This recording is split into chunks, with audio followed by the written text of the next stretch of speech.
Chapter 5 The Getaway, 1951 to 1953. They arrived in Paris on April 20th and checked into a cheap hotel called the Atlantic.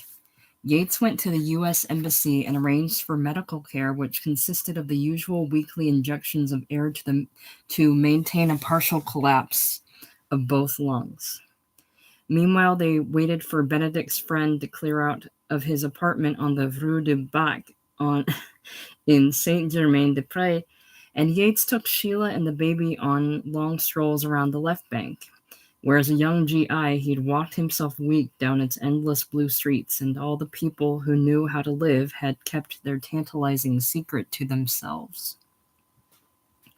5 years later, the secret was safe as ever, though they did find a cafe they liked, the Du Magot, where at least they could be among a fair number of people who spoke English.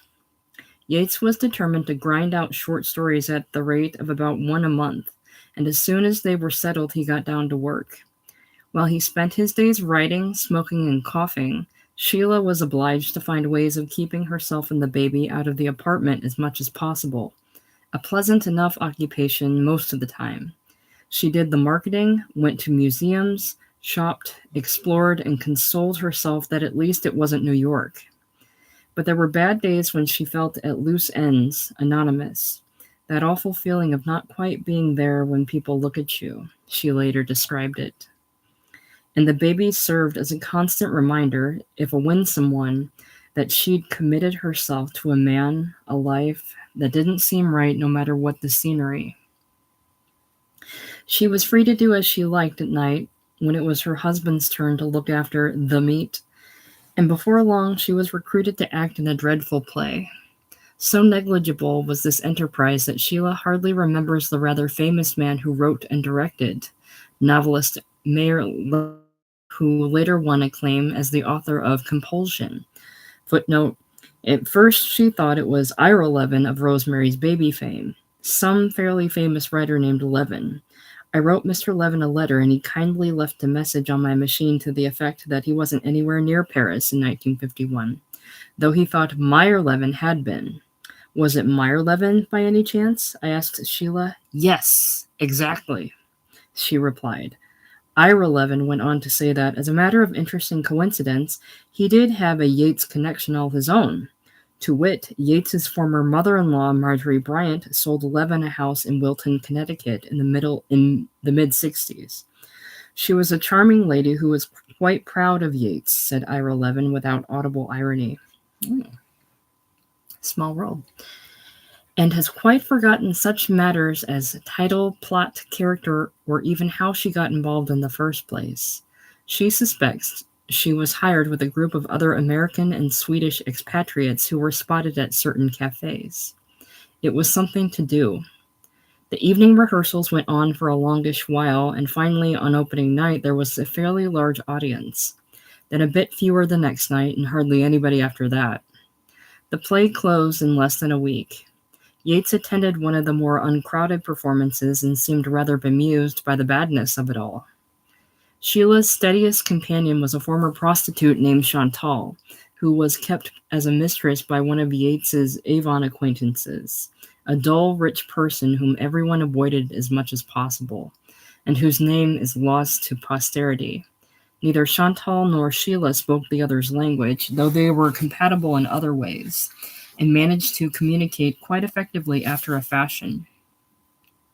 Once the play was over and Sheila again found herself with too much time to think, Chantal enticed her to explore some of the more raffish aspects of Paris, particularly the Bal Musette, where poor people went to amuse themselves on weekends, and where Sheila occasionally found herself in sticky situations with tough-looking laborers who wanted more than a dance. But Chantal knew how to handle such fellows, and in general their nights made for an exhilarating change. As for Yates, he felt tired and ill at the end of the day, and apart from the odd drink at the Du Magot, he wasn't up to doing much or asking questions about whatever his wife was doing. He was happy to stay home with the meat and consider his progress as a writer, and at least in this respect he must have felt gratified. two stories he wrote in Paris, A Last Fling Like and The Canal, gave a sense of his range and growth at this time. The first is a little more than a well-done pastiche of the Lardneresque monologue wherein a stock Bulgarian reveals herself as such in some unwitting way. The fling in question is a trip to Europe the narrative takes prior to going ahead with her marriage to some non-entity named Marty. As she tells it to a girlfriend, she spent the vacation flirting with a number of lackluster men, evoked with Salingerian pathos. He looked a little bit like Richard Widmark, but he was sort of on the plump side and his hands were always wet. And having random misadventures until she feels nothing but relief to be back in her familiar office girl routine. Europe, in short, is a bust, though it does afford her a delicious chance to put Marty in his place when he protests that he wouldn't have gone gadding off to Europe before their wedding. As the narrator gleefully reports her riposte to the girlfriend, "Listen, brother, don't kid yourself. I says, you'd do it quick enough if you had the money." With The Canal, Yates began to find his own voice, as well as a vision to go with it. Indeed, the story is such an advance over Fling that one can hardly believe they were written within months of each other. That Canal is a far more personal story may explain its relative success, up to a point. That is, such an exercise served to steer Yates away from second-hand characters and situations, though it would be a long time before he got over the worst of his squeamishness toward what he feared was subjective, unformed work. Perhaps he was also uncomfortable casting such a cold eye on, say, his marriage and the sustaining illusions thereof, as when Lou Miller in the frame story of Canal imagines how his wife perceives him at an awful party, where he waxes reticent while a more prosperous man boasts about the war. Miller realized uneasily that for Betty there was a special kind of women's magazine romanticism in having a husband who never talked about the war.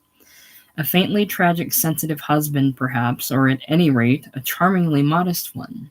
So that it really didn't matter if Nancy Brace's husband was more handsome, more solid in his Brooks Brothers suit, and once more dashing in his trim lieutenant's uniform. But the wife's women's magazine romanticism is not so pronounced that she's immune to exasperation with her modest husband's dull refusal to discuss his own wartime heroics. "Darling," she says after the party, "why do you let an ass like that eclipse you so in a conversation?" The answer, of course, is that Lou Miller is deeply ashamed of his relative failure as a soldier, a secret he's kept from his wife, and while he'd rather not admit as much, he refuses to tell aggrandizing lies about it either. Thus, while Miller's final outburst at his wife, "Will you shut up? Will you please, for God's sakes, shut up?" is somewhat derived from similar moments in famous stories by Salinger and Hemingway, footnote, namely the end of Salinger's Pretty My Mouth and Green My Eyes, published in the New Yorker not long before Yates wrote The Canal, and the woman's climactic outburst in Hemingway's Hills Like White Elephants. It also faithfully represents the reality of Yates's life with Sheila in a way that probably made both uneasy. He would have to find a way to distance himself from such material. In October, they moved to Juan de Pin near Cap-Antibes and Cannes on the Riviera, where the Fitzgeralds had frolicked with the Murphys and Hemingways with Isadore Duncan and Picasso and Dorothy Parker, later a fan of Richard Yates. The very place where Scott had written much of Gatsby and the place he evoked so elegiac, I'm sorry, I can't say it. Elegiacally, sorry, in Tender is the Night. It was a different story for Yates. By the time he arrived, Le Beau Monde was long gone, and their shabby apartment at La Manada was a far cry from Gus's hotel in Tender. Nor were there any wacky water skiing antics behind whooshing hydroplanes or swimming in a choppy little 4-beat crawl. or lounging on a raft where laughing expats sat clinking martini glasses. There was none of that. Yates was too sick to swim and didn't like the outdoors anyway. He couldn't even do the few things he'd enjoyed in Paris, walking around city streets, talking to English speaking people in cafes, since they were almost 2 miles from town, and he was damned if he'd ride a girl's bicycle with a child seat fixed to the back to get there, even if he had the stamina to do so, which he didn't. Instead of becoming some lesser latter-day version of Scott and Zelda, Rich and Sheila reverted to a pair of homely alter egos they dubbed Pinner and Shirley. Pinner was a clinging, doe-eyed invalid who resented his wife's unabashed enjoyment of the beach, the countryside, the long bike rides into town, with the baby in tow for a pleasant day's marketing.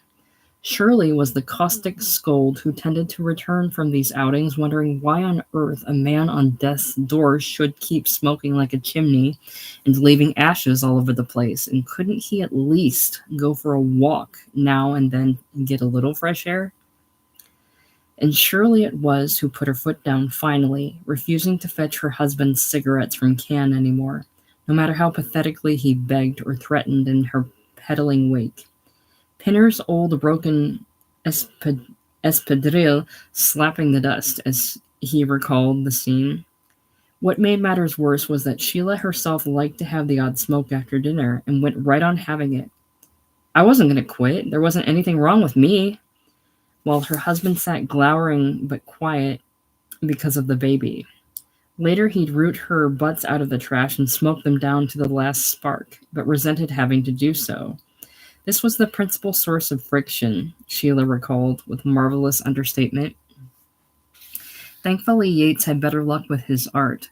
Sheila's brother Charlie had sent a copy of Yates's latest story, A Really Good Jazz Piano, to an old show business friend of the family, the agent Monica McCall, and on January 15th, 1952, she replied, Yates is, without question, a writer.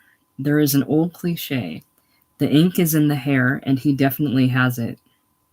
And with that, Yates made the single most important contact of his career, a woman whose support, professional, moral, and otherwise, would never flag, no matter how rocky the road became.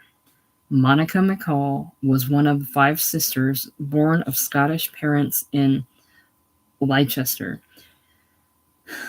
Often described as a perfect English lady, sweet and devoted to her clients, she was also tough as nails and never to be trifled with. A grande dame who resembled a pretty version of Margaret Rutherford, as her protege Mitch Douglas put it, McCall inherited the same quirky, determined nature that had spurred one of her sisters to leap off London's Waterloo Bridge after a failed love affair, and another to become a nun who vanished at a tender age into a vow of silence. But Monica was nothing if not worldly, and her career is the stuff of legend in the publishing world. She was born in 1899 but refused to reveal that fact to anybody, not even to company insurance representatives choosing rather to do without coverage. And when she and her longtime partner, the poet Muriel Rukeyser, were arrested with a crowd for lying down in the Senate Visitors Gallery to protest the Vietnam War, McCall insisted the police take her to jail along with everybody else, no matter what her age. On the other hand, she wasn't averse to acting enfeebled if it fit her purpose, as when she'd commandeer wheelchairs at airports, the better to sail through the crowd to her flight. She brought the same wily righteousness to her professional conduct, an elusive quality indistinguishable from tenderness with regard to her clients' interests. When Esquire wanted to put her at the red-hot center of its literary universe, she declined, as she thought it beneath the dignity of herself and her authors. It was this sort of duty that commanded Yates's respect and even love, such that he named his second daughter after her, a gesture McCall never forgot. She often inquired after her namesake, and once sent the child an antique brooch with Monica engraved on it. Her curious mixture of warmth and savvy was evident from the start of their relationship. 2 weeks after she remarked to Charlie Bryant that his brother-in-law had ink in his hair, she wrote to Yates directly and asked if she might please call him Dick. Since I have known you Since I have known your fine Sheila since she was 2 years old, I don't believe I can address you as Mr. Yates.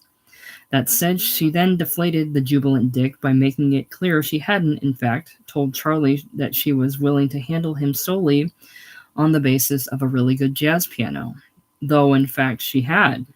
I'm delighted to read any other stories that you care or he cares to send in. She'd written Charlie in that first letter, and furthermore to represent him. She later apologized for the error when Yates pointed it out to her. She was, however, very interested to read more of his work and would then decide whether or not to take him on as a client. Yates sent his 7 best stories in the order he'd written them, and a month later, McCall responded with a thumbnail critique of each and a definite decision to offer at least 2 of the stories for sale, and hence become his agent. Manifest in her letter is an all but infallible sense of what sold in the so-called literary fiction market. And in the future, when Yates chose to ignore her advice, he'd generally come to regret it. McCall noted that Yates's work showed a good build, i.e., that his more recent stories were better than his early ones. A good augury, but for now, most of them didn't pass muster. A brief anecdote titled Bells in the Morning was a promising beginning but not saleable, and A Last Fling lacked everything from a strong story to a vivid or interesting or moving character. 2 other stories Yates sent in the batch, The Misfits and Shepherd's Pie on Payday, are no longer extant in any form, and no wonder given the awful verdict McCall passed on each. The first was Out of Focus, and the second was nothing more nor less than two rather briefly etched characters having a conversation, which leads nowhere.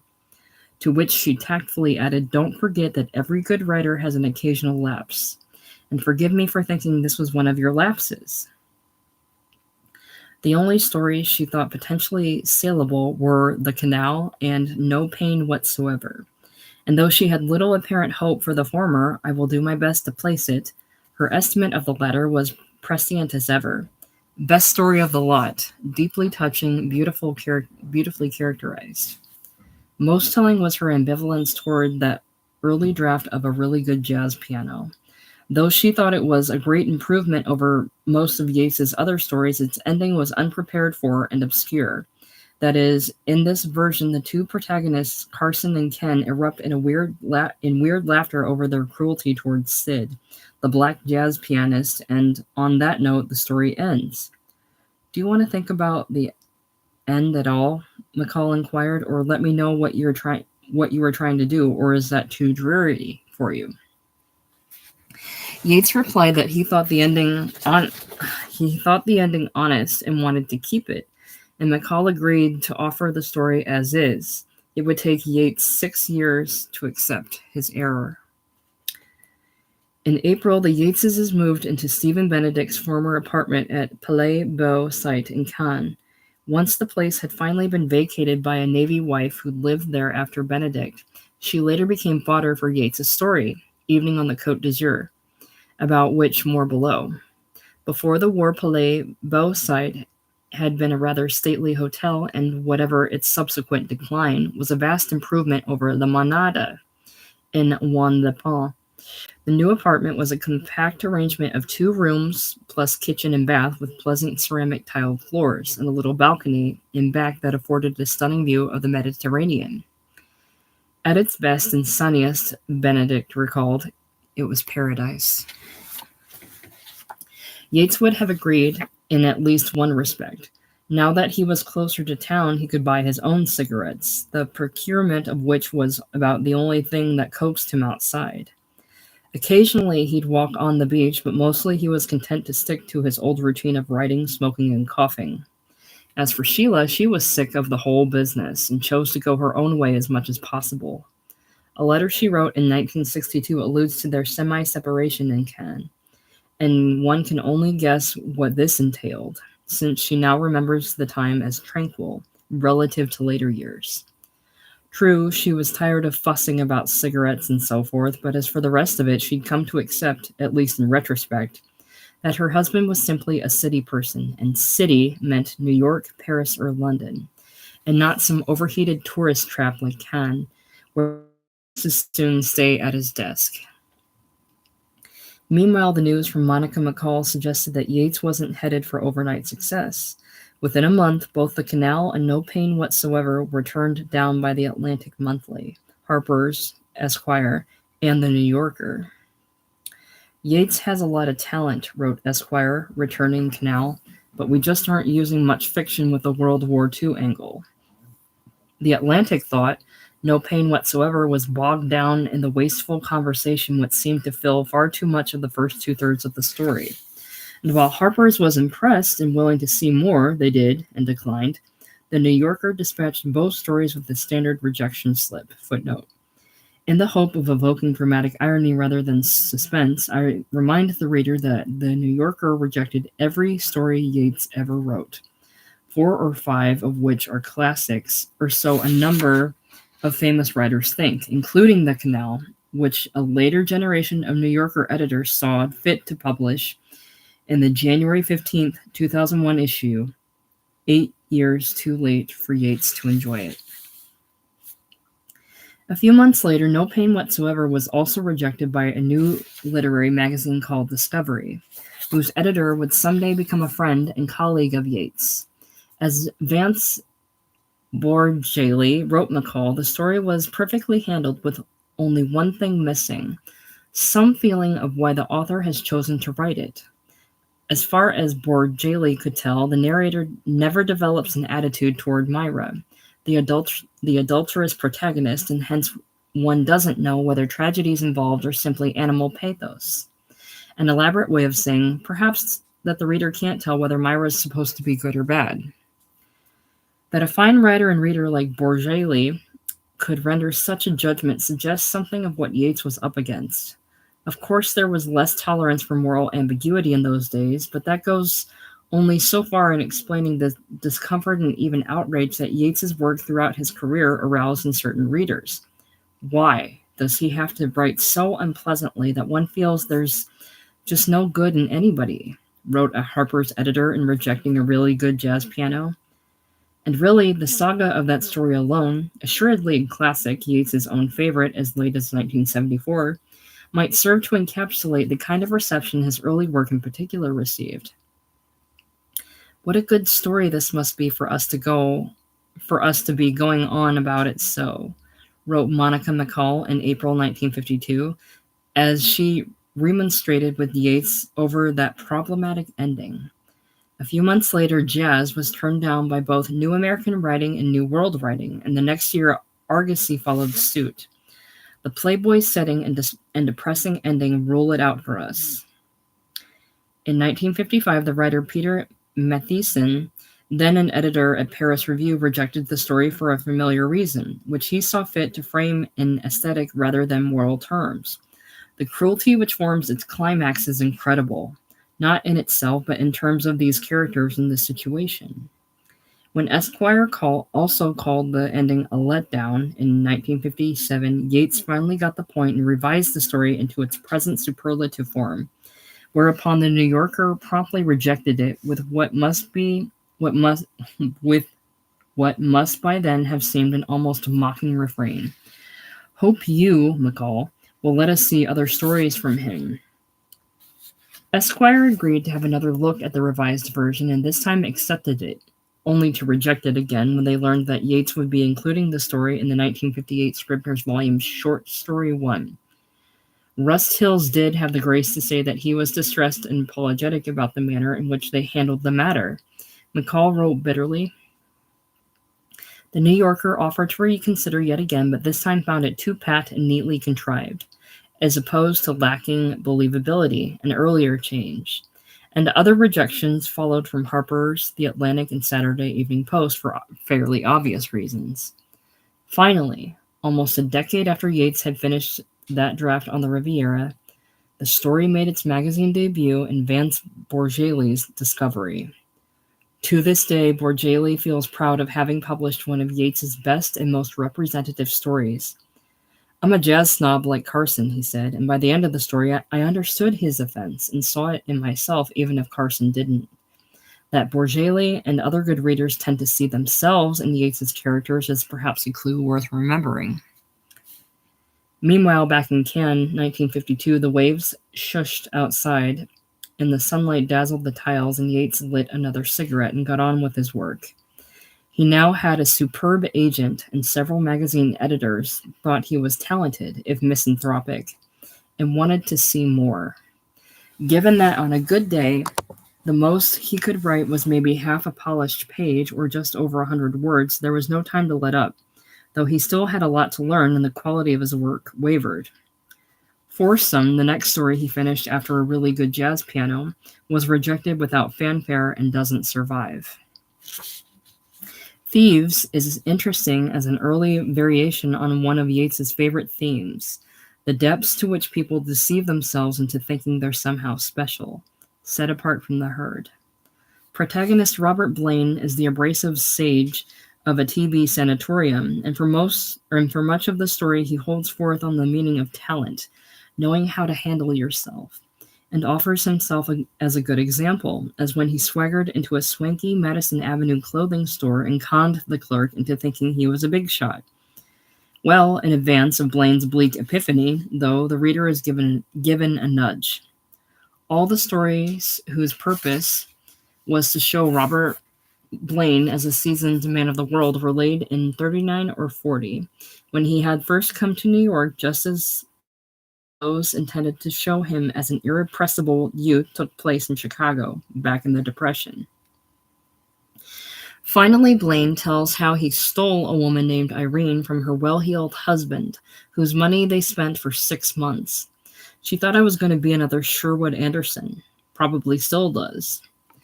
The disparity between his past and present promise occurs all at once to Blaine, and his breathing becomes shallow and irregular.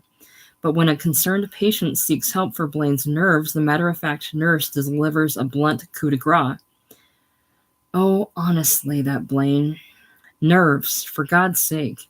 Big baby, that's all he is.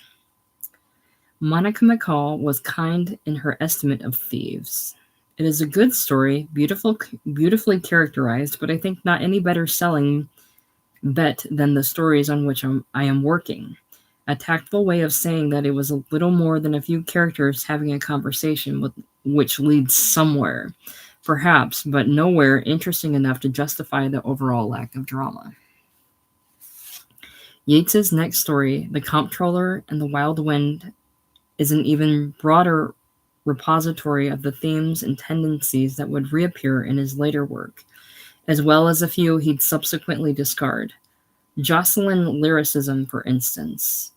A long time ago, he had married a girl with splendid long legs and a face that was described as pert. In the blue half-light of dawn, she whispered, "Darling, darling, darling."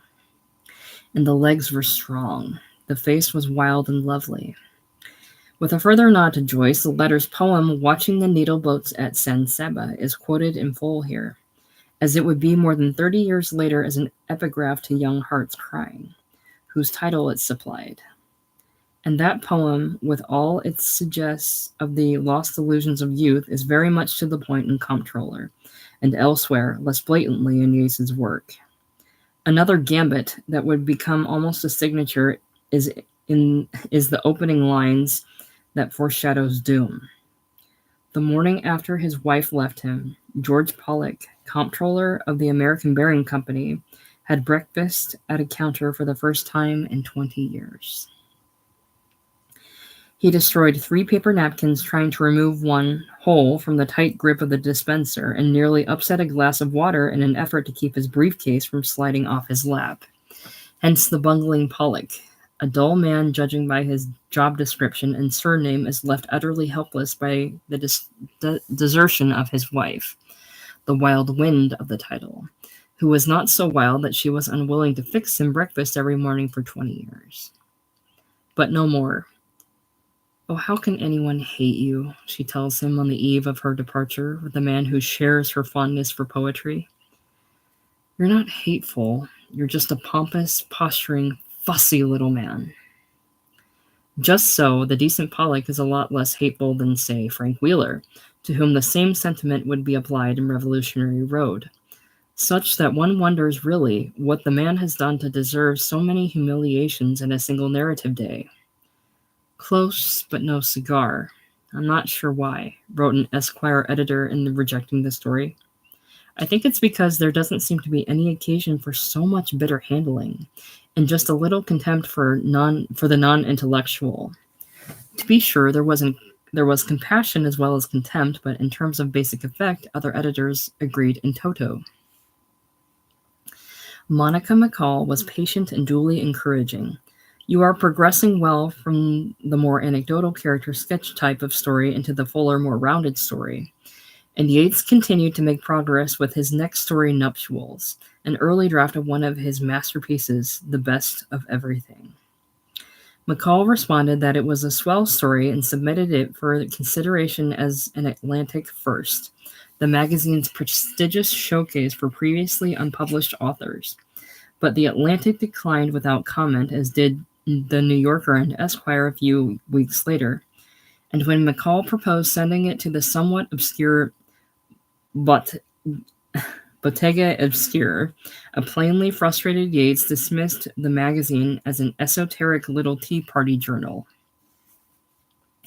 By now, Yates was badly in need of a success, even if it meant some sort of artistic compromise. After all, his hero Fitzgerald had written any number of hokey, formulaic stories for the Saturday Evening Post and gotten rich in the bargain.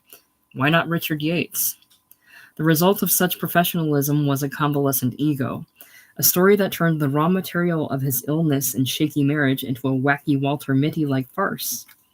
Those who wonder what it must have been like for Sheila when Yates returned from the TB ward, or just on a daily basis for that matter, need look no further than Convalescent Ego.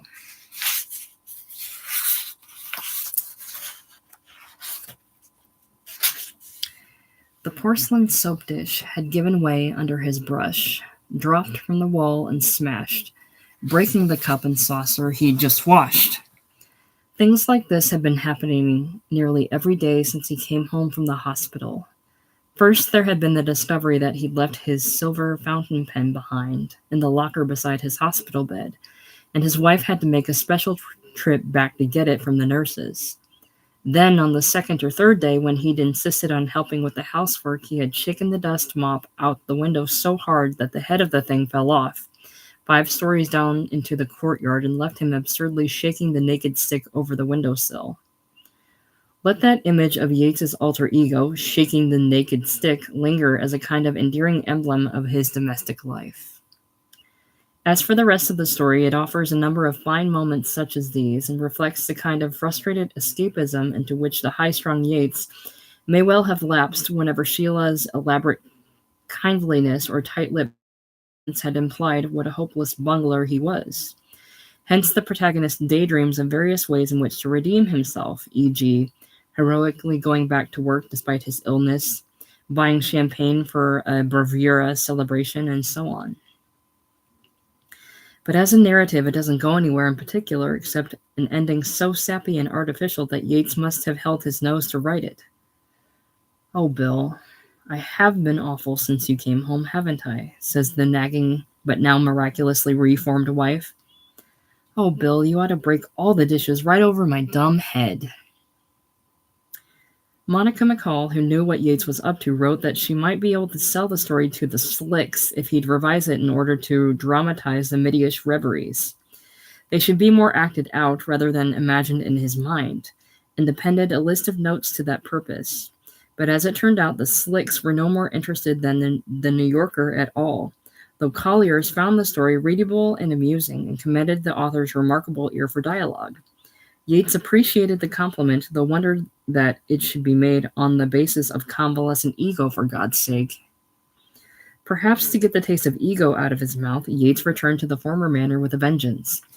Evening on the Côte d'Azur seems almost pitiless in its treatment of the meager resources, mental or otherwise, available to a middle-class everywoman such as Betty Myers, a Navy wife living in Cannes. Betty's days pass in a nausea of boredom. Oblivious to the beauty of the sea and beach, she resents her children, her absentee husband, her faded looks, the snotty French, and longs to be back in Bayonne, New Jersey, of all places. Inevitably, she allows herself to be seduced by an affable officer named Tom, whom she immediately imagines she loves.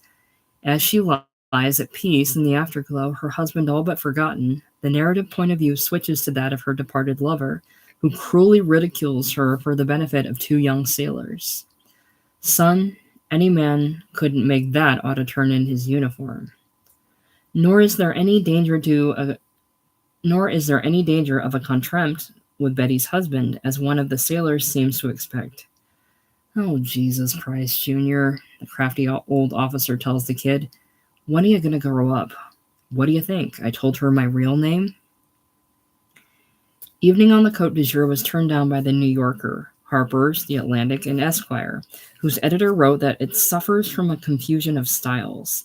Sometimes the story is seen by its heroine, stupid and adolescent, sometimes by its author, in rather rich prose. This is unjust. The third-person narrator who mimics the diction of the viewpoint character, oh, she knew the Sixth Fleet was supposed to be a good deal and everything, is a valid approach, and one that Yates would refine to a more subtle effect in his later work. Moreover, the quick objective bridge between Betty's and Tom's points of view is hardly written in rather rich prose, but no matter. While the story falls a bit short of Yates's mature outlook and voice, he was clearly on the brink of finding a way out of the wilderness, at least as a writer. Palais Beau site became rather expensive in high season, and late that summer Yates suggested that Sheila write to her English aunt, a woman she hardly knew, and inquire about lodgings in London. The aunt replied that her own apartment in South Kensington had a basement flat that she'd be happy to rent for a nominal sum, £2 a week, as long as they didn't mind her using the bathtub each morning. They didn't mind at all, and in October they moved. For the first time in Europe, Yates was relatively happy. He liked almost everything about London, including Sheila's aunt, a bluff 70-year-old widow who changed her first name, sensibly enough, from Bevan to Mary Fagin.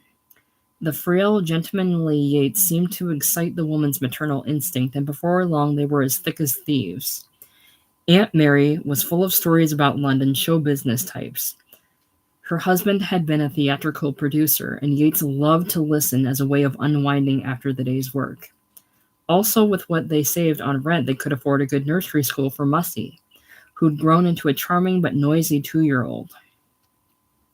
Not only did this make for a more tranquil writing environment, but left Yates with enough energy in the evening to play games like Ready for a Girl and Dup Dup Dup. The first, as his daughter recalls, was sort of a running chasing game, and the second involved putting her on his lap and singing Dup Dup Dup to the tune of an English martial jingle until, with great hilarity, his knees would part and she'd splash to the floor. "What are you doing on the floor?" Yates would mock sternly. "I asked you to sit in my lap." Another benefit of nursery school, Mrs. Pierce's academy, was that it left Sheila free during the day. And so, contrary to their Paris arrangement, she agreed to stay at home at night with the toddler while Yates went off to the pubs. He enjoyed, and she didn't. In fact, she didn't enjoy much of anything by then, almost as if her and Yates's respective levels of contentment were inversely related. In a letter she wrote him a year later, Sheila wondered why she'd gotten so snarky and sick in London, even though life there had been perfect in all its outside aspects. This was mostly a matter of lonely, wishful revisionism on her part, as their life in London, or hers anyway, had been far from perfect, on the outside or in. By the time they'd come to live in that cozy, claustrophobic basement flat, Sheila was sicker than ever of Yates's vagaries, his moody scribbling, fecklessness, and self-neglect, and what made it even more intolerable was her hatred of London per se, as Yates evoked her views in the story Liars in Love. London was big and drab and unwelcoming. You could walk or ride a bus for miles without seeing anything nice, and the coming of winter brought an evil-smelling sulfurous fog that stained everything yellow, that seeped through closed windows and doors to hang in your rooms and afflict your wincing, weeping eyes.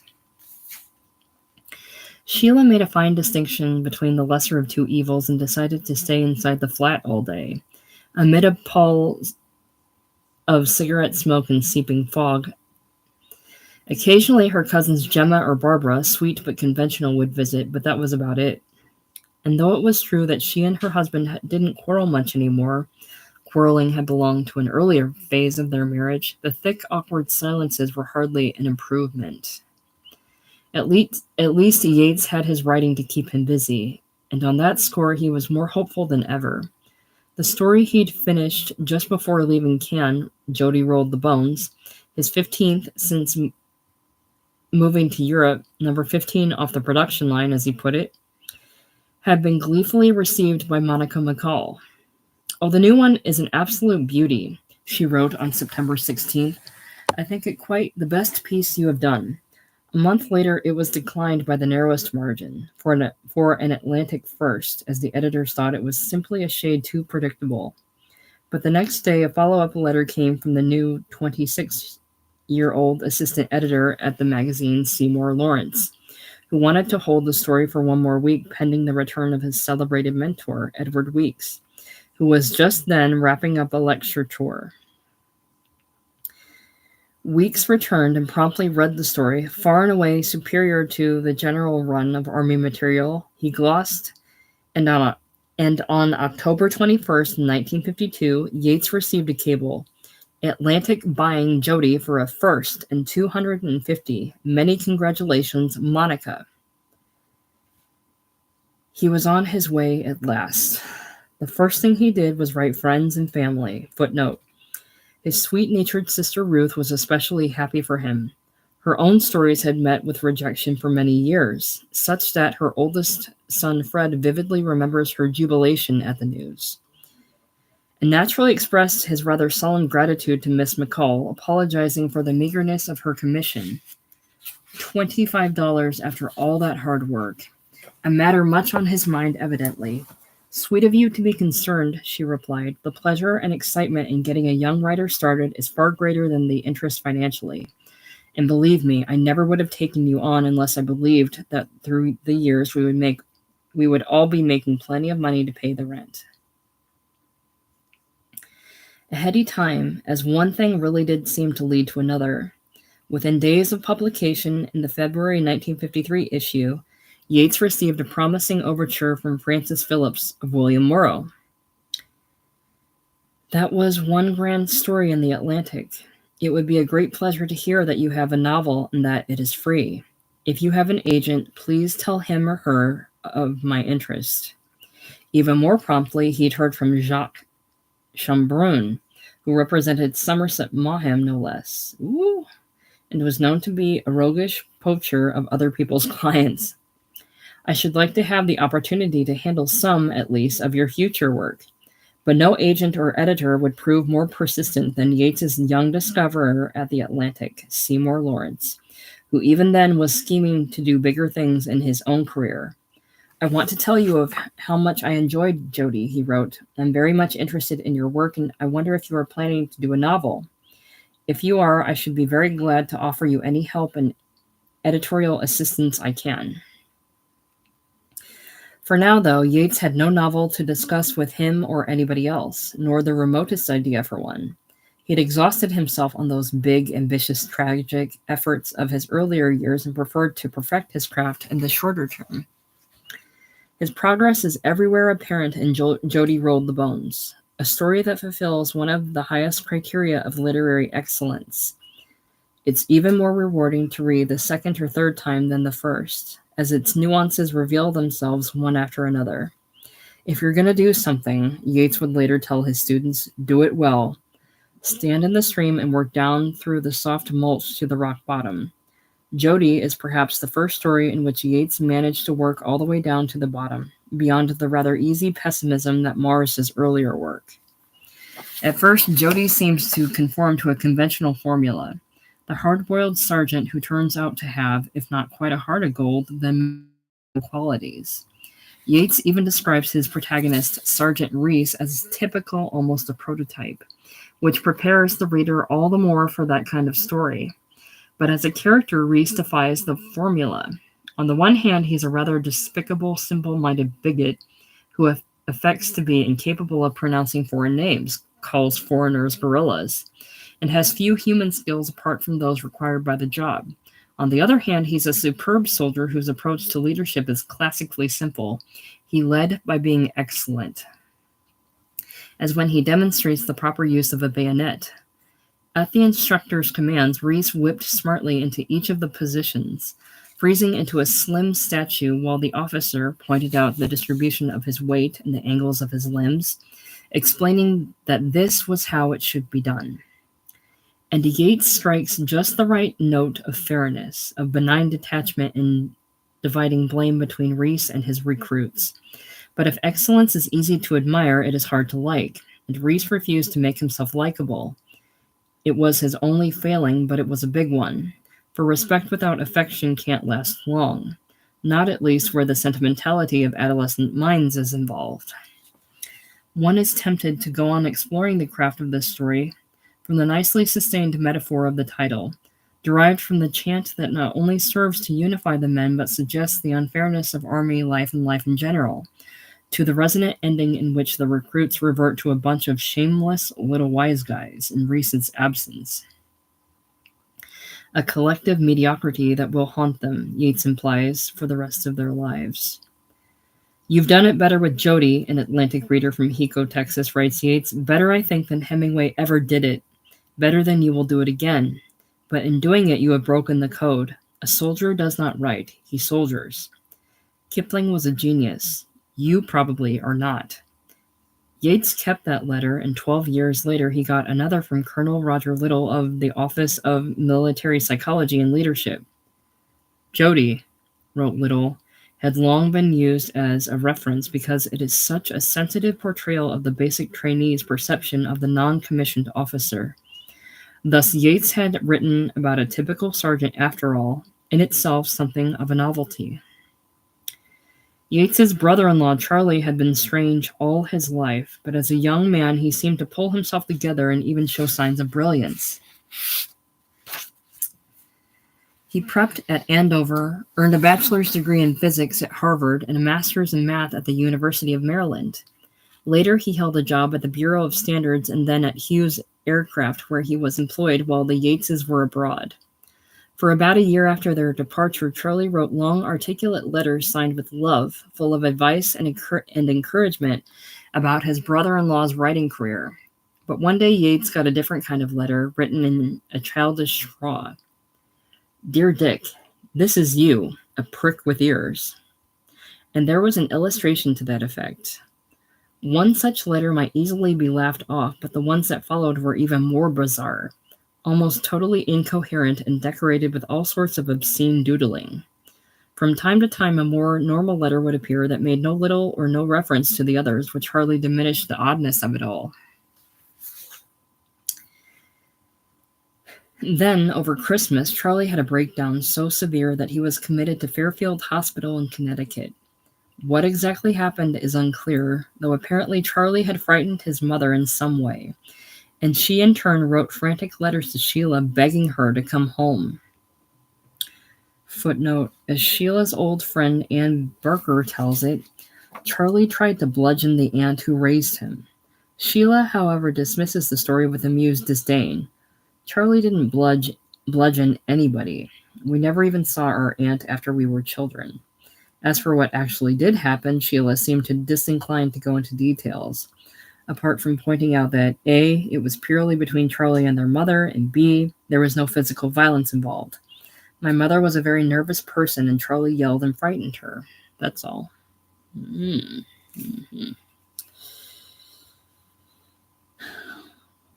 Let's see.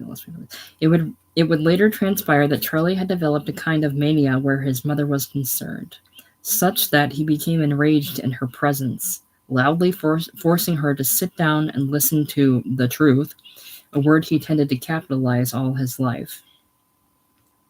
He hadn't resorted to violence yet, but there was no telling what the future would bring. If he were free today, Sheila observed shortly after the breakdown, it might be only a matter of time before he went for Mother. He might, for instance, only burn her house down, but he just might kill or maim her. The news came as a mixed blessing to Sheila, but a blessing nonetheless. Naturally, she was worried about her brother, less so about her mother, and quite eager to return for his sake alone. But for a long time she'd wanted to leave London on any pretext whatsoever, and this was one pretty well incontestable. And this one was pretty well incontestable. You get it. To anyone who asked, then, the Yateses explained that Sheila had been called back to attend to a Bryant family emergency. And this was true enough. What was less true was that Yates intended to follow in a month or so, as soon as he could afford to book his own passage. In fact, he and Sheila had agreed to an indefinite trial separation. And so matters stood on March 25th, 1953, when Yates stood on a Southampton dock and watched his wife and daughter dwindle into the mist aboard the Ile-de-France.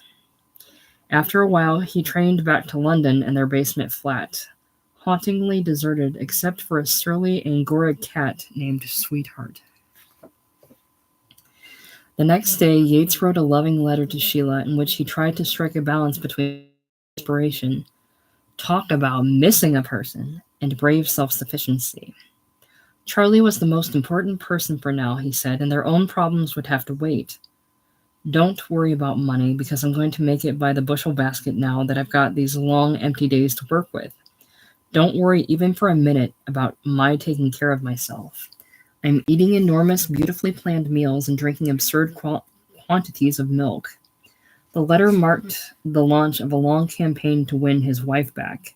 And if that meant contriving an absurdly idealized image of himself as a conscientious breadwinner who worries about big balanced meals and drinking his milk, then so be it. At the same time, Yates couldn't resist a dig at his wife's sentimentality and the awful failings of implied thereby. And the awful failings implied thereby. When he mentioned that he'd gone to see the movie Come Back, Little Sheba, and found it excellent, he added that she would have called it depressing. You'd have been shattered by some of the grislier scenes, like a ward for violent alcoholics, and would have dissolved in tears over the happy ending. That said, Yates ended the letter on a properly desolate, needy note. I still have a tendency to buy vegetables for $3 and tiptoe through Mussie's room at night, and heart-rending crap like that. But Sweetheart sets me a good example by not giving a damn. Sheila found that she was lonely too, despite having wanted nothing so much as an escape for the past 6 months. As she watched the forlorn Yates waving goodbye from that dock, it may have dawned rather heavily on her that apart from her husband and daughter, there was virtually nobody in her life but a mother she couldn't stand and a brother who'd gone crazy. Dear Rich, she wrote from the ship, I felt so sad when you faded into the distance. And she added that Mussie gets heart-rending on the subject of her daddy at bedtime every night. She went on to describe a gala soiree on the boat as being the masses in action. When they docked in Hoboken, she and Mussie were greeted by the curious threesome of Marjorie, Dookie, and Aunt Elsa, who described the scene in a letter she wrote her nephew a few weeks later. Sheila and Ruth and Sheila's mother talked in the lounge while waiting for luggage. How very unfortunate that Mrs. Bryant could not have had at least one of Ruth's attributes as a mother. She was referring, of course, to Dookie's positive attributes such as a loving heart. Mrs. Bryant had nothing to give and everything to take. She was cordial enough to me at the pier, but I know her type of personality so well. One imagines a light bulb flashing over Yates's head as he read that suggestive phrase. Nothing to give and everything to take. At least a subliminal origin, perhaps, of one of his all-time favorite character names, Mrs. Givings, the ungiving mother of the Mad John in Revolutionary Road. Sheila, too, was repulsed as ever by her knick-knacky and scatterruggy mother, a mental case, to be sure, but had to be civil as long as she was living in the woman's house in Danbury, like one of those spreads in Better Homes and Gardens. This, however, was easily done, as Sheila had long ago conquered the worst of her aversion to Marjorie. She only wished her brother could cultivate the same detachment. Charlie's hate is making him sick because he loves her, or did, she wrote Yates in April. Mother, on the other hand, hates him, but it doesn't violate anything because she has no feeling for him. She doesn't feel anything for me either, and the fact that she doesn't has long since stopped affecting me at all. And until Charlie feels as I do about her, he'll be very sick in all departments of his life. Little wonder that Sheila, in such company, should discover a renewed fondness of her husband. Yates was determined to make the most of his Jody success, and now he had the further incentive of seeming a worthy provider in Sheila's eyes. He asked Monica McCall if there was any chance his more shop-worn stories, terminal cases such as Foursome, Comptroller, and something called Stay Away from Liquids would sell on the English market. McCall suggested he show them to her colleague Dorothy Daly at the Curtis Brown Agency in London. And a month later, Daly reported that Yates's work was well written, but far, far too American in outlook to find a home here. Yates continued to cast about. He even briefly revived his cartooning career with particular emphasis on his old specialty, cats, a portfolio of which he sent to Sheila with instructions to pass it on to McCall. Mussy was delighted by her daddy's drawings. She showed everybody the pictures of Sweetheart, Sheila wrote, but McCall was less so. I know nothing about placing of pictures, she tersely replied. Meanwhile, Yates realized his career move by far would be to write a novel. He might never again have such a bonus of time, money, and freedom, but quite simply he didn't know how to proceed. Most of my ideas so far seem better suited to short stories, he wrote Stephen Benedict. And before I start a novel, I want to be very damn sure I've got a grip on a novel-sized theme. But I may take the plunge any day, and the notion of a possible advance from Morrow makes it particularly tempting. Instead, he wrote, Lament for a Tenor, the sort of exercise in explicit autobiography that always made him uneasy, no matter how well the actual writing seemed to go. In fact, he thought the story might turn out to be his best yet in terms of the market, and he found himself envisaging future scholars trying to explain the streak of sentimentality that spoiled all my work. With that in mind, his smile may have been a bit on the wry side when he read McCall's ecstatic response. Oh, that is a wonderful story. If the New Yorker made any sense, they would buy it. But if they don't, I swear by everything that I know that I will sell it. As usual, her instincts would prove sound. Yates's busy careerism was partly by way of distracting himself from an awful loneliness. Apart from the pubs, he had no social life to speak of, and even the pubs were beginning to pall. As he wrote Sheila, none of the regulars ever seems to talk about anything. Never, I mean, say anything worth listening to. None of them seems to like one another either. When they got hold of an outsider like me, they all take turns backing him into a corner and giving him the straight lowdown on all the others present. He also remarked on the gratingly repetitive anglicisms to which he was subjected. The favorite adverb for everything is madly. This pub's getting madly smart, you know. I'm feeling madly hungover today. And any sort of neuroses, real or suspected, is really quite mental.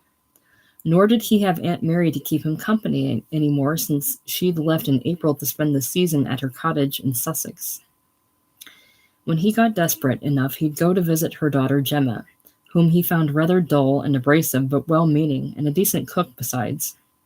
It was Gemma who suggested he find a roommate, since Yates had qualms about paying so little rent, but doubted he could afford more. That he thought the roommate idea pretty good. Rent question or no, says volumes about his state of mind. It'll be nice to have someone to share the cleaning and shopping chores, he wrote. And once the warm weather is here, we won't necessarily have to be big buddies, because this place is really 2 separate rooms. In the same letter, he was also at pains to point out that he'd sold their bicycle to Gemma for the lavish sum of 30 shillings. How's that for the opposite of kick me again? That he'd managed to gain weight, high testimony to my conscientiousness, and that he was efficiency personified about the housework. A changed man, in short, albeit a rather despondent one. It's a wrench passing other meats babies on the street and listening to them chatter on buses. Whether Yates's loneliness led all the way to a disastrous affair with a Piccadilly prostitute a la Liars in Love will have to remain a matter of conjecture. His daughter Monica doesn't recall his ever admitting as much, and as she points out, he wouldn't have not admitted it since he was nothing if not candid with her. But as readers familiar with Liars will have realized by now, most of its details about Yates's life in London are almost scrupulously accurate. From the chronology, it was March of 1953, and he was 27 years old. To the exact location of the basement flat at 2 Neville Terrace, where Chelsea met South Kensington along the Fulham Road. To the English aunt who comes down to use the bathtub every morning, and so on. At any rate, something decidedly fishy appears to be lurking amid the pitiful braggadocio of the letter Yates wrote Sheila in June. Mm-hmm. In the past 3 months, I've learned that women, not just a particular kind of woman, and it's remarkable how few kinds there really are, but women in general, find me attractive as all get out. You were. They don't need any special indoctrination or any apologies. They just like me. And this has come as an enormous surprise. It will also, I'm sure, give you a badly distorted idea of the way I've been spending my time, but never mind that for now. The value of this is that it has enabled me to relax in a certain fundamental way for the first time in my life. It will make me a much more relaxed, less neurotic, and less demanding kind of husband, I can assure you. Mm-hmm. One could go on to deconstructing this passage, but suffice to say that if the women in general who found Yates attractive as all get out were anything like the devious, aggressive horror Christine in Liars, then he was probably more eager than ever to return to the relative calm of domesticity. Though perhaps, too, he looked forward to a distant day when he could recollect the subtler pleasure in considering all the pathetic things about Christine. The humorous ignorance, the cheap drooping underwear, the drunken crying. Sheila appears to have enjoyed less exotic diversions, though apart from her family problems, she did feel a great relief to come home again. The United States was like a beautiful sunlit garden to her, where it's even lovely to die or be sick. Lest her husband take this the wrong way, she added that she wasn't worrying so much about their separation anymore, because we both miss each other very much and know it's a good idea. Meanwhile, an old childhood friend named Fess was teaching her how to drive, a skill she'd eventually attempt to pass on to Yates with curious results. And poor Charlie was disturbed as ever. The psychiatrist at Fairfield had told Sheila her brother was completely recessed, in other words, acting like a very small child, as when he caused a brawl on the ward by pulling a chair out from under another patient. Nor did the shock treatments seem to help, and for a while they were stopped in favor of psychotherapy per se, though Charlie was a reluctant analysand at best. He had a way of saying, "Why?" or "Prove it," when he bothered to say anything at all. Oddly enough, Mussy adored her deranged uncle and vice versa. She also proved an excellent go-between in Sheila's relations with Marjorie and Dookie. The first was genuinely fascinated by the child. Once when Mussy passed her grandmother a cookie during tea and topped this with a pack of cigarettes and a polite, "Have a cigarette, Grammer?" the poor woman was stunned.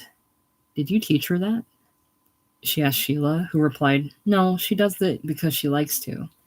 Whereupon Marjorie tried to pay Sheila a rare compliment. "I guess I never saw a child that had been handled right." But no sooner were the words out that she got a frantic look and said, "But I just couldn't with you two," and fled the room. As for Dookie, she was quite comfortable as a grandmother, which didn't require her to be either a role model or a provider. At the time, she was supporting herself by sculpting souvenir bunnies and turkeys for the holidays. This while hoping for a more dignified employment at the city center art complex. And by far her favorite audience for that sort of thing was little Mussy, who liked to wear Dookie's smocks and play with her plasticine animals. Nor was Dookie a bad companion to Sheila, especially now that the nervous old woman was out from under the scrutiny of her exasperated son. In fact, she was often amusing and shrewd on subjects other than herself. After a rare gathering of the Marr family, Ida's husband had died, Dookie remarked with cold satisfaction that her sisters were in their second childhoods. And on the subject of her son's work, she was astutely observed that there were innumerable things he didn't write about because of her. For a while, Sheila considered it a terrific bulwark to know that she could always move in with Dookie if life became intolerable with Marjorie. As the weather changed, Yates took long solitary walks and thought what a shame it was that his wife and daughter had never experienced London like this. A far cry from the drab and grimy town we saw all winter, he wrote Sheila. Watching other parents with their meats was a torment, but one he couldn't help indulging in. He kept thinking of things he might have done with Mussy, such as taking her out on a rowboat in Hyde Park, and now perhaps he never would. He observed, too, the springtime tradition of interesting-looking people who congregated on the terrace of his favorite pub on Sunday afternoons, like a big outdoor cocktail party. But he felt less and less inclined to join them. My euphoria over the pleasures of bachelor life has pretty well palled, he wrote with doleful understatement, though reminders of married life were hardly an unadulterated pleasure. When a doctor at the air clinic remarked that he'd once examined Sheila, Yates was at first pleased and then dour, as the man seemed to remember the occasion all too vividly. I got the distinct impression that he wanted to compliment me on the firmness of your breasts. The brooding monotony of his days was broken somewhat by the arrival of a roommate, a 40ish fellow named Bill Bray, who introduced himself as a stage director and theatrical business manager between jobs. Yates noted with relief that the man was decidedly not queer, but thought it a bad sign that he seemed to spend most of his time drifting around trying to borrow money while he waits for the big job. His roommate's picaresque lifestyle did, however, provide Yates with new material for his letters. He wrote how Bray had applied for national assistance, but when a state welfare inspector came around to their flat, he found Bray passed out amid a litter of beer bottles. The inspector took a dim view and left, while Bray spent the rest of the day muttering about his limitations of the bureaucratic mind. Then Bray had a scheme to get himself hired as an extra in a big American movie about King Arthur being filmed in Epping Forest. He thought that Yates, with his height, would make a perfect stand-in for the actor James Stewart and clear $1,000 for 9 weeks' work. Alas, it didn't pan out, and finally Bray took what he called a very temporary job in an ice cream parlor in Kensington, offering to work Yates in as a counterman or busboy. When Yates wasn't waxing witty or wise or pitiful in his letters, he had a tendency to become bitter, the result of many hours of dark rumination. "Here's this month's alimony, with all my love," he wrote, "and I'll be damned if that isn't a masterpiece of a sentence, which could serve as an epigrammatic definition of our marriage." And such was their odd dynamic that Sheila's most loving tended to provoke the most biting replies. After she received, for the purpose of typing in feedback, the manuscript of A Lament for a Tenor, she wrote how proud she was. "I sort of forgot about being proud of you. And not just because of your work or because you're good looking, but because you have a good taste in life. Your coming home now could be nothing but good for me." Charlie had even offered to loan them money for a boat ticket. For Yates, this was surely the answer to his fondest prayer, but the more he thought about it, the more agitated and even enraged he became. Or so the crescendo of his response suggests. Charlie's offer of the $165 is awfully damn nice and very touching. Maybe I'll take him up on it, but let's give Tenor a chance to sell first, okay? Because I'd rather come home that way if I can. And don't you think anyway that we ought to let a little more time elapse? When I come home, it will probably be our absolutely last damn chance for a good life together, and I want to be sure we're both ready. When you are ready, you won't think my coming home might be good for you as you say you do now. You'll know damn well it would be, because you'll be ready to goddamn it, be my girl, and no crap about it. I guess I'm the most naive son of a bitch in the world, but there isn't anything so terrible about being naive, is there? It's a far more appropriate trait for people our age, and a more fruitful one too, than the kind of sickly, emotion-starved world weariness you find in the Chelsea pubs. Or to put it another way, I like being born yesterday, because it gives me a pretty good chance of being alive tomorrow when everybody else is dead. By then, Yates was all too familiar with Sheila's capriciousness and/or ambivalence where he was concerned. He knew that her loving, April Wheeler-like exaltations were temporary at best, and liable to be followed by some squelching, matter-of-fact shrillyism. "God damn it, I love you, Sheila," he wrote, followed by the preemptive appraisal. "I have now laid myself wide open for you to say coolly in your next letter that you see what I mean, and it's very touching, that you really don't feel equal to looking into the future at this point and can't make any promises, so I must not get my hopes up." And while he tried to end this letter on a somewhat positive note with a bit neutral humor about Bill Bray, it only spurred him on to a last caustic snipe. "You'd probably flirt outrageously with him if he were here." Sheila's response was mollifying. "Everything you say about us is quite right and perfect, Rich." And with that, she pretty much let it go. This was partly an honest concession. It's one thing to know where the trouble lies, and another to get out of it, and partly an aversion to argument, even epistolatory, with such a tenacious foe as Yates.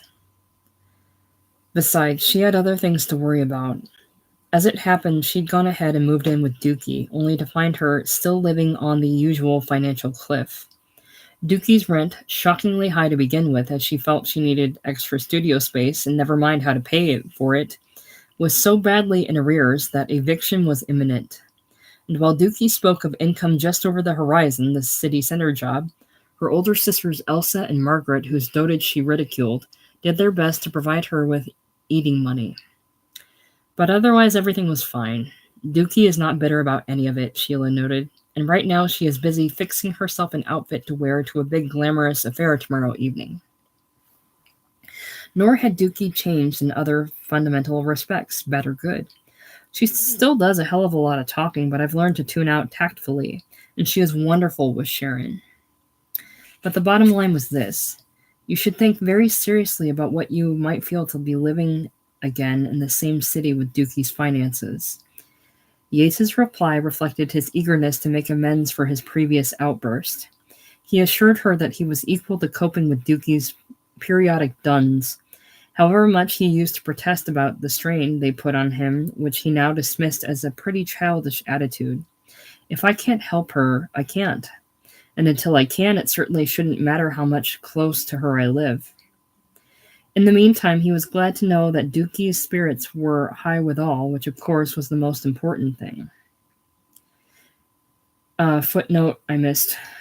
That same month, Elsa wrote her nephew and asked that he pray that the time come soon when Dookie was less dependent on her, for her sake certainly, the good woman added, and to permit me to go forward in another direction. Hope springeth eternal. With Dookie facing another eviction, Sheila went about trying to solve her own living situation. Briefly, she considered buying a house amid the dystopian sprawl of Levittown near their friends the Canes, who admitted the place was a wasteland.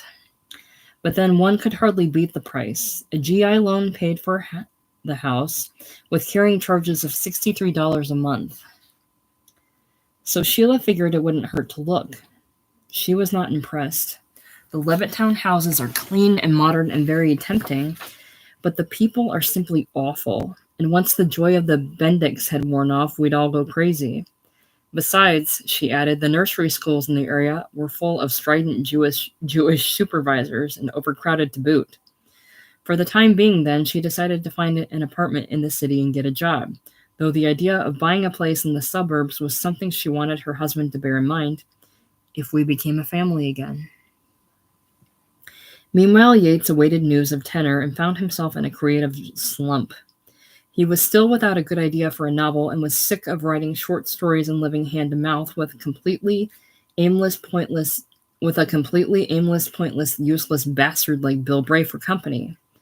2 pieces of bad news had deflated him further. His 6 best stories were returned in a batch by the English magazine Argosy, whose editor remarked on their Americanness and bitter astringency of tone. "You certainly shoot to kill, don't you?" And the next day he learned that Collier's had declined tenor since they didn't have room for another story about the emotional problems of a young boy. Monica McCall remained confident, though by then her mood wasn't contagious. Yates tried to cheer himself up by observing the coronation of Queen Elizabeth, a terrific show whose vast cheering crowds only served to remind him of this, which in turn suggested how much worse things might have been if Sheila were there. "I know perfectly well," he wrote her, "that your cop fear would have kept us home all day and a great family snit, with you redundantly insisting that if I wanted to go there was nothing to stop me, and me bellowing the whole point of the thing would be lost unless you came too. I guess there are certain advantages in bachelorhood after all."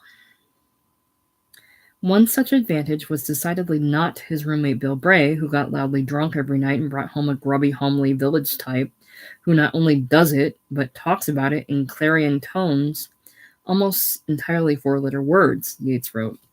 "The sad thing about old Bill is that he has absolutely nothing to show for his 40-odd years. Despite what would seem to be all the advantages of breeding, native intelligence, and good looks.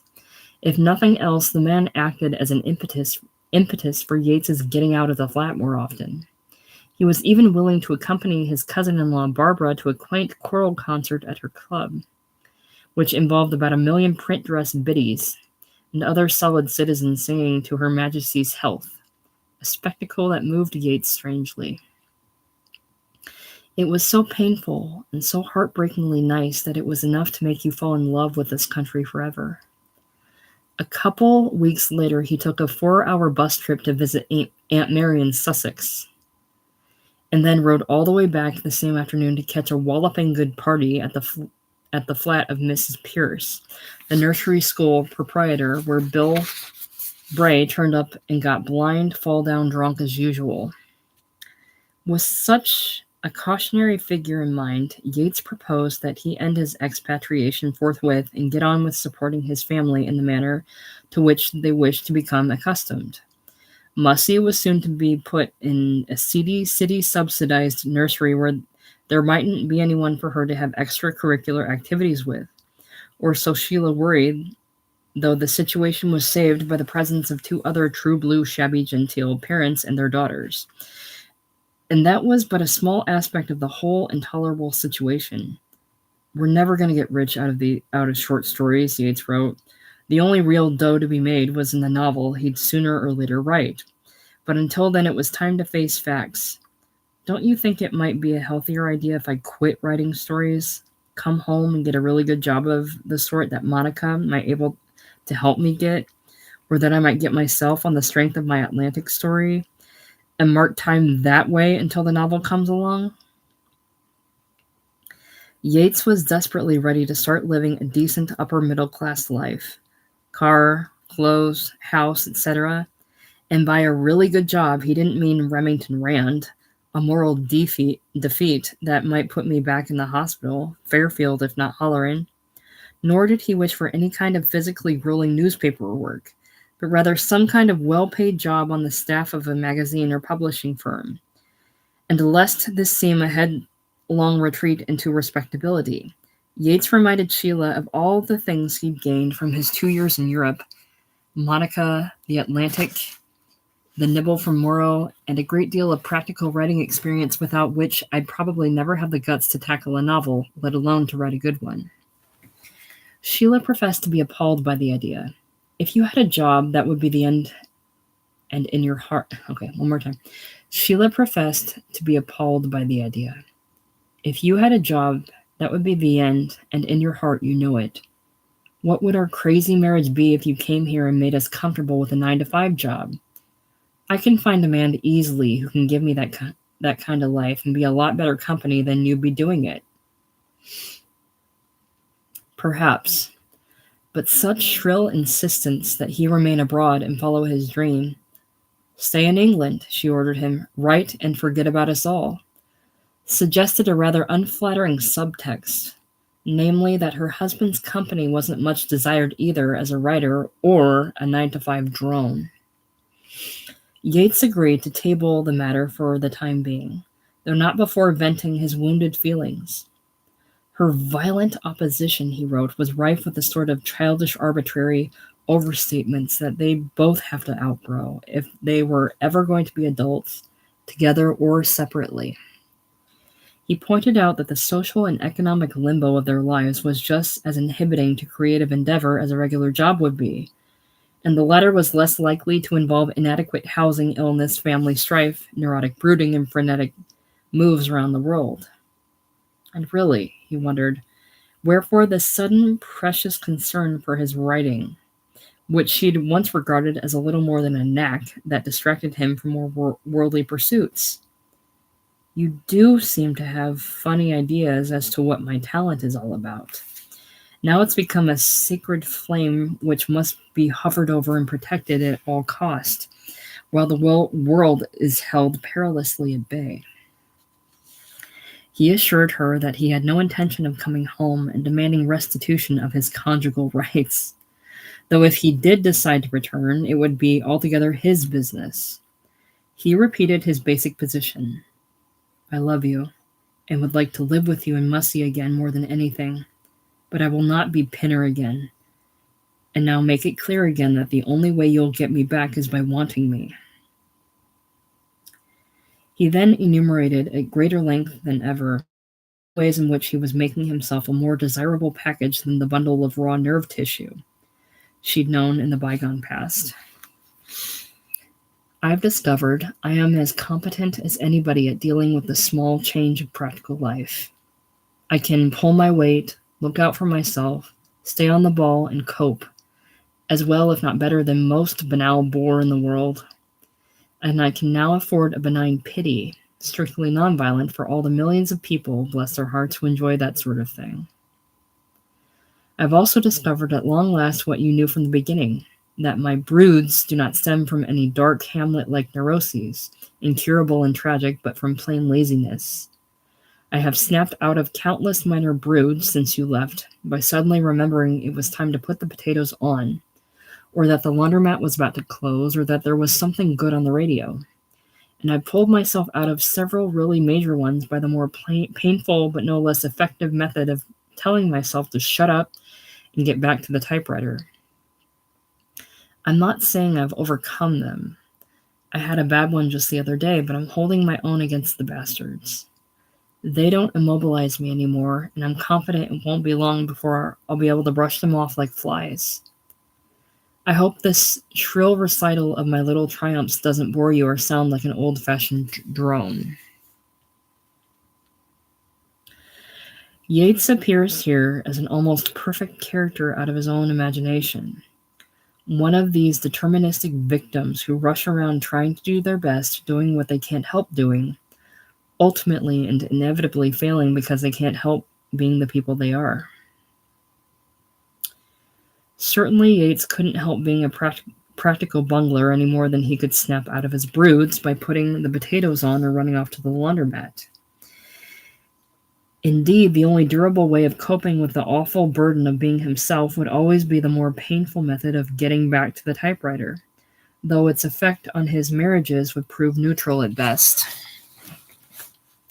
While Yates was bitterly converting himself into an ideal life mate, things took a turn for the better on both sides of the Atlantic, and tension began to ease somewhat. For one thing, the indomitable Dookie had managed to pry some part-time wages out of the city center and thus get a stay of execution at her beloved apartment-cum-studio. This was a great relief for all, particularly Sheila, who'd had to cope with a sudden drop in Dookie's high spirits. She was so low before. We had the real gamut of emotions daily, she wrote Yates, very wearing for the spectator and impossible to comfort. She was really a person without shading, but with the promise of a salaried position in September as director of the new city center art gallery, no less, Dookie was not only planning to keep her old place in the West 50s, but also to fix up the garage apartment at High Hedges as a country getaway, courtesy of Fritz Rogers. I am praying that it works out, wrote Sheila. But the one snag is the Rogers Jr., who I gather feel as they always did about having her so near. And Sheila knew just how they felt. Another month, Shea Dookie was simply out of the question, and in late June she moved to an apartment on King Street in the Village where she and Mussy lived with a widow and her 9-year-old son. The rent was only $50 a month, and Sheila found her housemate pleasant enough. She'd never stimulate me, but there'd be no clashes, I think, and she's no Bialik. When she has time, she writes stories for the Confession magazines, and she gets the New Yorker. I think she knows the difference.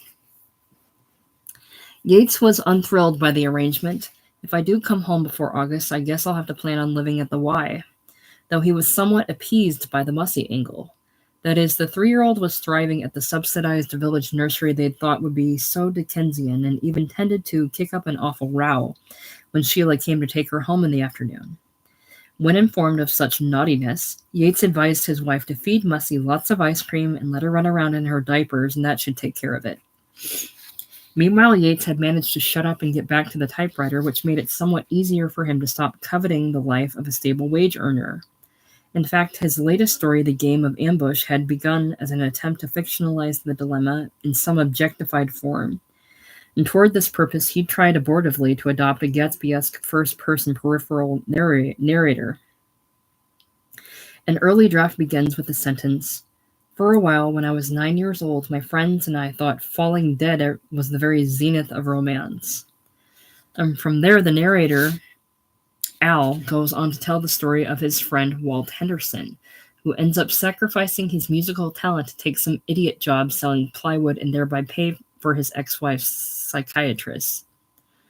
Perhaps this version struck too close to home, in subsequent drafts anyway.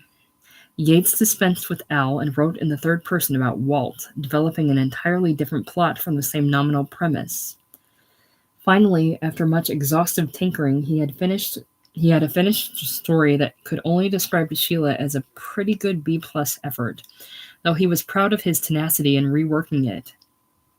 It's technically as good as I can make it, however uninteresting the essential idea of the thing may be, and I'm pretty sure it will get by. A fair assessment.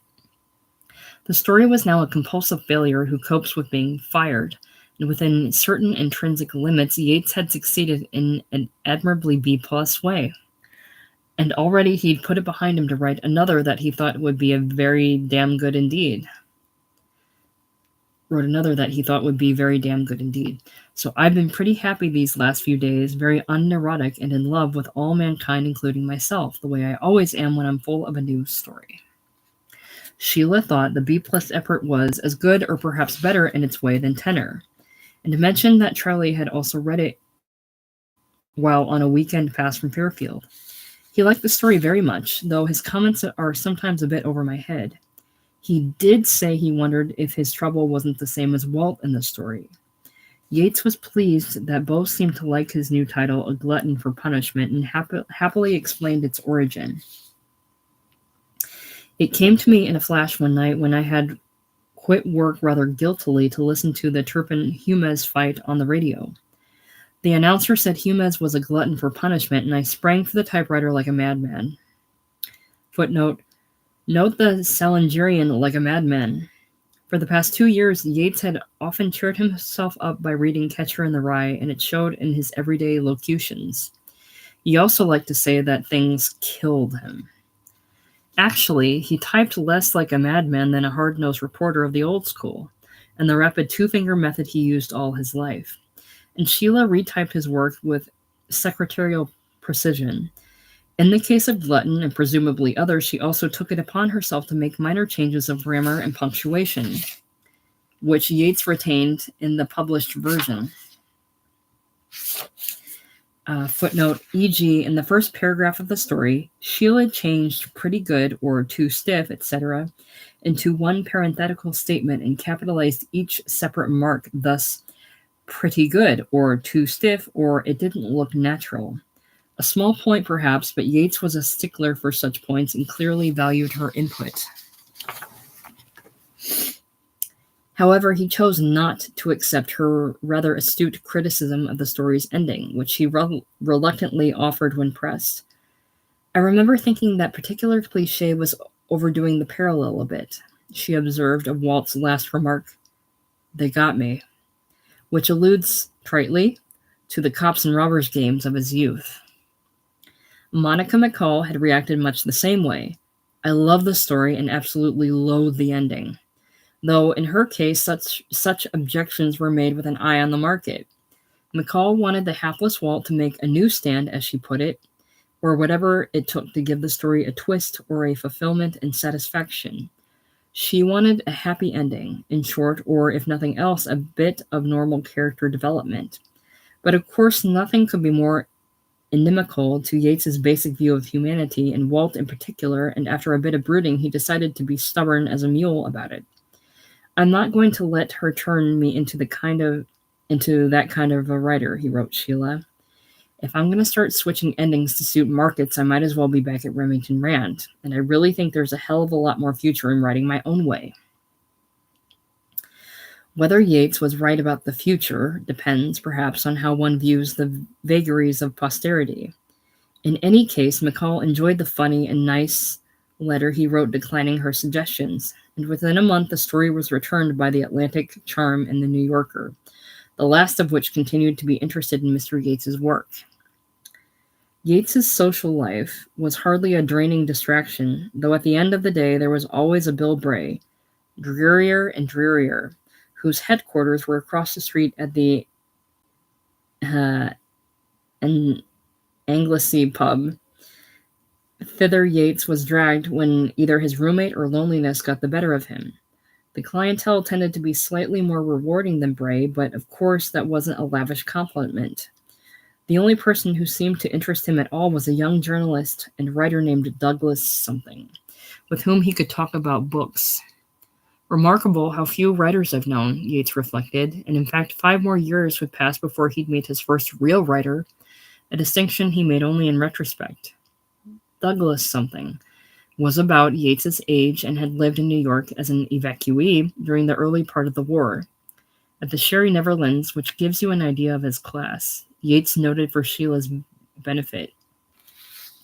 But the writing life hadn't paid off for the once posh young man, and now he looked even broker than Bill. Indeed, there was a kind of striving yet aimless quality about the whole Anglesey crowd that rather intrigued Yates.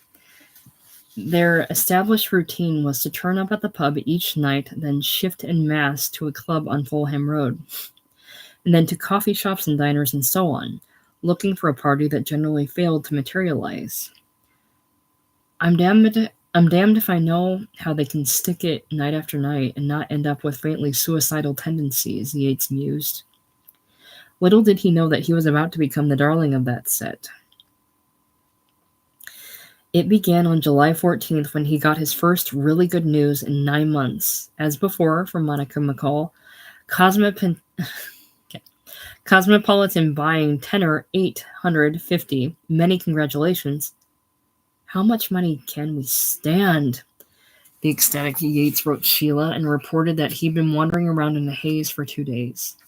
His haze was abetted by the inevitable Bill Bray and all the Mank rowdies at the Anglesey, who got deliriously drunk in his honor and seemed to regard him as an authentic and indisputed genius. Yates's roommate was particularly disposed to press this claim, and for the soundest possible reason. "Bray has figured out that I have earned 14 cents a word and can't get over it. It sounds like a hell of a lot over here, where short story writers traditionally think in terms of 25 pounds a story instead of 300. Thus, while the two staggered about the neighborhood with red carnations in their buttonholes, Bray roared of his friend's triumph in terms of 300 quid a pop. But leave it to Yates to seize on what he called the depressing aspect of the thing, namely that Cosmopolitan was a dead loss prestige-wise. In those days, the magazine pandered to sentimental housefrows, and Yates worried that the editors would butcher his story beyond recognition. If nothing else, he expected them to tone down his dialogue. Make my bastards into buzzards and stuff like that. In fact, they substituted the only slightly less excruciating jerks and stinkers. But there was a more troubling problem. If I've got to appear among the cookie recipes, I sure would rather have it be with a less personal story than this one. This will sort of be like taking off all your clothes for the amusement of several million Bialyks. Footnote. In the same letter, Yates wrote of screwing up all his tact and courage to tell his mother what it was about. And this for a story that didn't even directly concern her. As for his decision not to collect tenor in book form, he almost surely considered it too sentimental no matter how well it played as a competent commercial fiction. And finally, it's possible too that even then he was planning to put the same material, a crucial episode in his life after all, to better use later, post Dookie, and of course he did. Such an issue would loom larger in Yates's later career as his fiction became more baldly autobiographical, and his mental health more precarious. And whether or not there were cookie recipes or Bialyks in the picture would never matter to his shattered peace of mind. For the present, though, Bill Bray acted as a voice of reason. Really, old boy, he told the fretful Yates, one can't have jam on it. He planned to spend some of the proceeds on a big party for the madly smart and had little patience for such quibbling. Yates agreed that a celebration was in order. Misgivings aside, the sale of tenor was a milestone, positive proof that he could actually make a living as a writer. But such a métier was fraught with hazards, the most common of which would bedevil Yates from the outset. McCall has left me in a real jam by failing to send the damn check, he wrote Sheila 10 days after the sale. I'd already invited about 1 million people to a party tomorrow night. And it's been pretty grim hounding the mailbox every day and picturing all the madly smart guests arriving with nothing at all to drink. For the moment, he'd been able to persuade Mrs. Capon at the dairy, who loves me so dearly, to cash a post-dated check, but things were already spiraling out of control. Bill Bray had borrowed £5. The party would cost 10, and the phone and gas bills were due. Suddenly, Yates found himself $80 in the red rather than $800 in the black. A lousy, painful Duke-style mess, he gloomily concluded. But he was somewhat cheered by the party itself, which turned out to be a really first-rate job. With a bar set up in front and a phonograph for dancing in the back, the basement flat was converted into a tiny bat bougette for the madly smart. Along with the wastrels of the Anglesey, Yates reported the attendance of a big-time theatrical producer, a French ballet dancer, and a bunch of actors and newspapermen, 2 architects, and about 7 beautiful girls. Also present was the Argosy editor who'd rejected so many of Yates's story.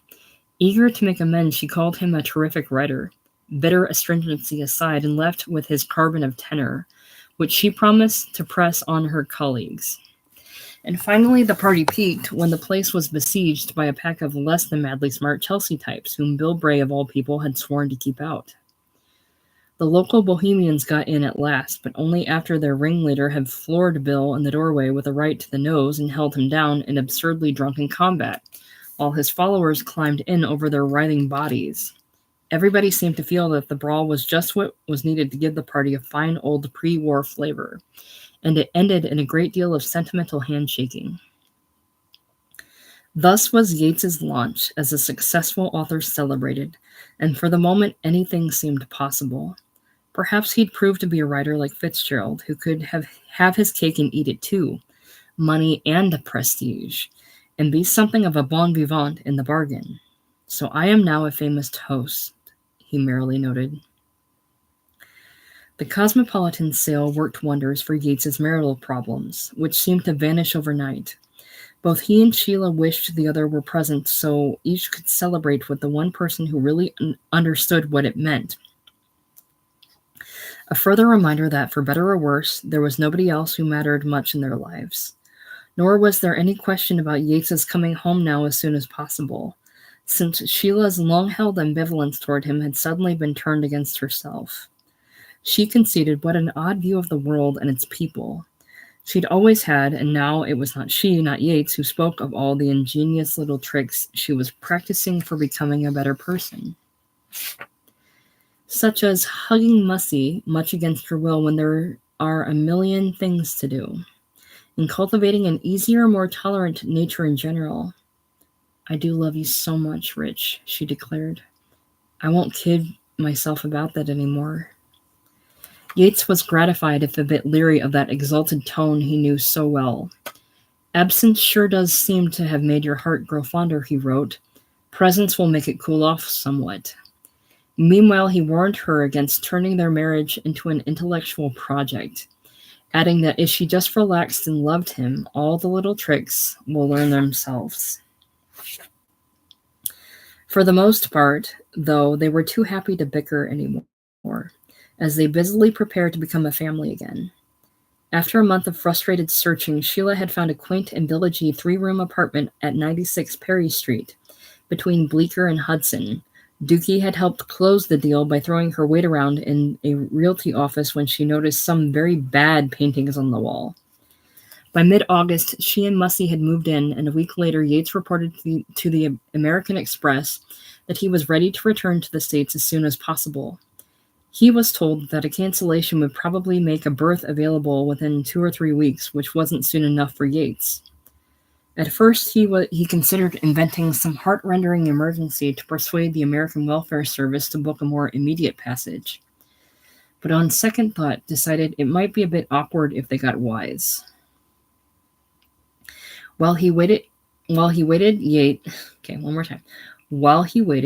got a good start on a story he called The Ordeal of Vincent Sabella, all about meats in the 4th grade, and spent leisure hours mulling the future of unwanted optimism. Now that he was making good as a writer, he could even allow himself to consider taking the odd freelance job from Remington Rand.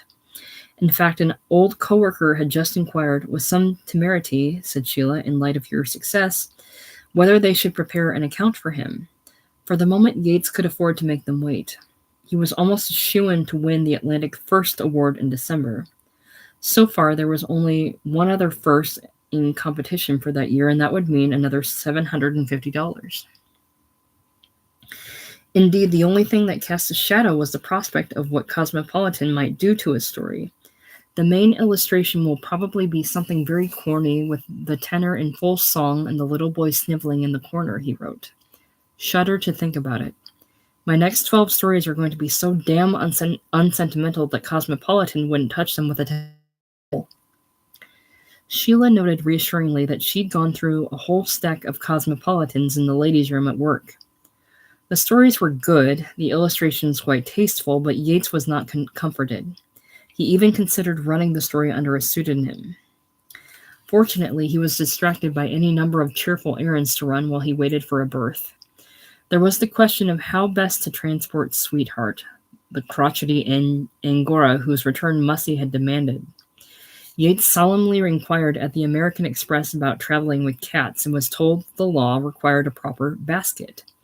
So I looked into cat baskets at Selfridge's and found they are very elaborate damn things costing £2.05. He bought one. Also, Sheila sent him a list of toys to bring back for Mussy. A coloring book with water paints, a little sailboat for the tub, a whistle, a gun, honest to God, but no caps, please, as well as those lovely, smelly English soaps for herself, and either a black or nice antiquely red pocketbook. Most pressing and intricate by far was the matter of Yates's new suit, about which he sent almost daily dispatches from Savile Row. Footnote, though the opposite of materialist, particularly later in life, Yates would always have a weakness for smart attire, as Mrs. Riddle would have it. Just buy clothes, he'd say, when asked what he'd do with a lot of money. Early in August, he'd settled on Oxford gray flannel. This may not sound very imaginative, but it's the most useful and best-looking kind of suit I know. But vacillated as to the right tailor until at last tradition in its auriest form won the day. Gibbs and Hawkes at number 1 Savile Row, he wrote, was sort of the English version of Brooks Brothers, and the sign outside assured one that they'd been in business since 1066 or something. Yates's giddiness waxed as his departure approached, such that even a bitter end to his friendship with Bill Bray couldn't dampen his spirits. Old Bill had been in a pout since Yates refused to loan him more money and left his debt unpaid when he cleared out of the flat in late August. It was the end of something, to be sure, but Yates felt marvelous. I don't think I've ever been less depressed about life in general, he wrote Sheila. I just don't see how we can fail to have a damn good time together when I come home, pretty. Footnote. Pretty was Yates's primary term of endearment for Sheila. The setup on Perry Street sounds ideal, and the idea of having you and the meet under the same roof again is staggeringly nice. Staggeringly nice. By the time his passage was cleared on the Mazdam in mid-September, Yates had wrapped up his affairs with admirable efficiency. He'd obtained a clean bill of health and complete X-ray records from the hospital, run a vacuum over the rug at Neville Terrace, taken his leave of Aunt Mary, and gotten himself and sweetheart aboard the ship in good time. And in the midst of a pleasant crossing, the food was wonderful, and little girls were stroking the cat at regular intervals. He received a telegram from Sheila. Cosmopolitan had brought Glutton for Punishment, Unhappy Ending and all, for another $850. The Mazdam docked at Hoboken on September 19th, 1953, and the chipper Yates disembarked with a scowling cat in his arms. This was his daughter Sharon's first definite memory of her father.